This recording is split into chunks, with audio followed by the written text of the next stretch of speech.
अगर पाकिस्तान और इंडिया के दरमियान लड़ाई शुरू हो जाती है तो इंडिया को किन किन मुश्किलात का सामना करना पड़ेगा और किन किन मुश्किलात को वो अभी फेस कर रहा है, हम लोग उनके बारे में जानेंगे। तो चलिए अपने चैनल डार्क स्पॉट की पहली सच्चाई को आपके सामने पेश करते हैं। ये बच्चा आखिरी सांस तक लड़ने वाला है। मोटी इस गलत फहमी में ना रहना, ये आपकी आखिरी गलती होगी। आप लोग पहलगाम टेररिस्ट अटैक के बारे में तो जानते ही होंगे और ये भी जानते होंगे कि इंडिया ने इसका ब्लेम पाकिस्तान पर लगा दिया है। तो हमें सब कुछ क्लियर कट नजर आ रहा है कि इंडिया पाकिस्तान के साथ जंग करना चाहता है, पर उसको इस बात का बिल्कुल अंदाजा नहीं कि अगर जंग शुरू हो जाती है तो पाकिस्तान उसका क्या हाल करेगा। तो इंडिया की तबाही का फर्स्ट पॉइंट है रियल बैटलफील्ड एक्सपीरियंस।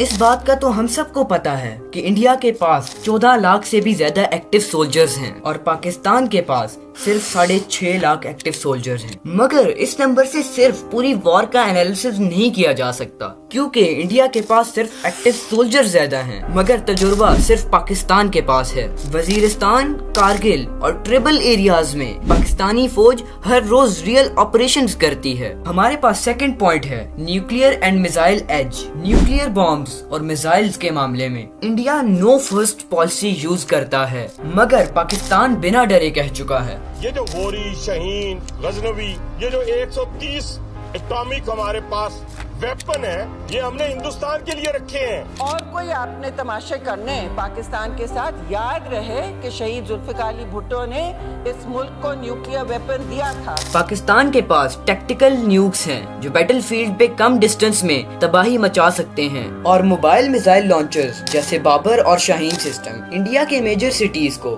5 मिनट में टारगेट बना सकते हैं। हमारे पास थर्ड पॉइंट है ISI's इनविजिबल पावर। लड़ाई सिर्फ टैंक्स और गन से नहीं होती, इंटेलिजेंस एक साइलेंट वेपन होता है। ISI दुनिया की मोस्ट फियर्ड एजेंसीज में से एक है जो साइकोलॉजिकल वॉरफेयर और प्रॉक्सी से देश हिला देता है। इंडिया के अंदर अनरेस्ट क्रिएट करना, इंफॉर्मेशन मैनिपुलेट करना पाकिस्तान ने बार बार प्रूव दिया है। जब दुश्मन की पब्लिक में ही अनरेस्ट होगा तो गवर्नमेंट और बाहर की फौज का काम और मुश्किल हो जाएगा। हमारे पास लास्ट एंड फोर्थ पॉइंट ये है strategic partnership and motivation. India के पास डिप्लोमेसी है, लेकिन पाकिस्तान के पास है चाइना और टर्की का real time military support. Turkey से ड्रोन, गल्फ कंट्री से फंडिंग और बीजिंग से सैटेलाइट इंटेल, सब कुछ ग्राउंड लेवल पे काम आता है। हम जंग नहीं चाहते और न ही हमने जंग का आगाज किया है, मगर हम ईंट का जवाब पत्थर से देना जरूर जानते हैं। और गाइस, ऐसी ही इंफॉर्मेशन के लिए मेरे चैनल को सब्सक्राइब करना मत भूलिएगा।